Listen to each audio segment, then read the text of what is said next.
ఒక్కసారి అధ్యయనం చేసుకోవాల్సిన అవసరం ఉంది. 5 సంవత్సరాలు ప్రజలు నరకాన్ని చూశారు. నరకం అంటే చాలామందికి తెలియదు, కానీ కథల్లో చూశాం. అలాంటి నరకాన్ని ఈ రాష్ట్రంలో చూసే పరిస్థితి వచ్చింది. రాష్ట్ర చరిత్రలో అవి ఒక చీకటి రోజులు. ఆస్తులు సెటిల్మెంట్ చేశారు, మామూలు కాదు. భూములు దొరికితే భూముల్ని 30-40 సంవత్సరాలుగా సంపాదించిన ఆస్తుల్ని ఎక్కడికక్కడ ఇమ్మంటే మెడ మీద కత్తిపెట్టి రాయించుకున్న సందర్భాలు.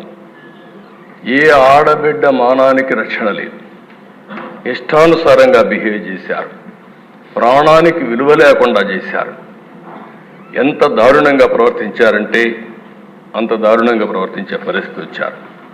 కడకు బ్రతుకు కూడా గ్యారంటీ లేదు. మనం క్షేమంగా ఇంటికి తిరిగి వస్తామని ఆశ ఎవడికి లేని పరిస్థితి వచ్చింది. దౌర్జన్యాలు, విధ్వంసాలు, కబ్జాలు, దాడులు, కేసులు,